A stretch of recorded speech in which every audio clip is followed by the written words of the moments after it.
સુરતમાં સુવાલી ખાતે યોજાશે બીચ ફેસ્ટિવલ. આગામી 9, 10, 11 જાન્યુઆરીએ સુવાલી બીચ ફેસ્ટિવલનું આયોજન કરવામાં આવ્યું. 27 લાખના ખર્ચે શૌચાલય સહિત નાઇટ લાઇટની સુવિધા.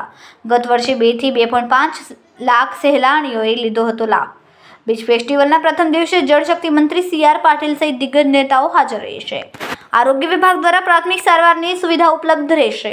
જાણીતા ગાયક આમિર મીર અને તેમના પિતા પોતાના સુરીલા ગીતોથી લોકોના દિલ જીતશે. 130 જેવા ફૂડ કોર્ટની વ્યવસ્થા કરાશે. વિવિધ પતંગબાજો, રમતવીરો આ બીચ ફેસ્ટિવલમાં ભાગ લેશે. સુરત જિલ્લા અને તાપી જિલ્લાના મંત્રી દ્વારા બીચ ફેસ્ટિવલની સુવિધામાં વધારો કરાયો. નમસ્કાર. 9, 10, 11 જાન્યુઆરી સુવાલી બીચ ખાતે ત્રીજો બીચ ફેસ્ટિવલ યોજવા જઈ રહ્યો છે. એમાં આ વખતે ખાસ કરીને ઓસમાન મીર, આમિર મીર, ભૂમિ ત્રિવેદી, સાંત્વના ત્રિવેદી એમના જે મનોરંજનનો જે કાર્યક્રમ છે એ યોજવાનો છે. અને એની સાથે સાથે આ વખતે ખાસ કરીને બીચ ઉપર જે બધી રમતો છે, ઘોડેસવારી, ઊંટ સવારી, રમતગમત વિભાગ દ્વારા જે બધા બીચ ઉપર વોલીબોલ સ્પર્ધા, ફૂટબોલ, અલગ અલગ બધી ગેમો પણ થવાની છે.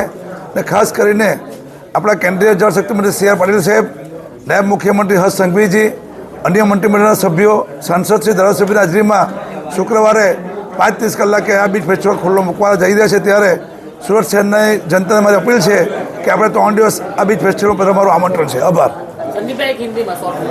કેમેરામેન હર્ષદ પાટીલ સાથે સુનિલ પાટીલ, સમય મીડિયા ન્યૂઝ, સુરત.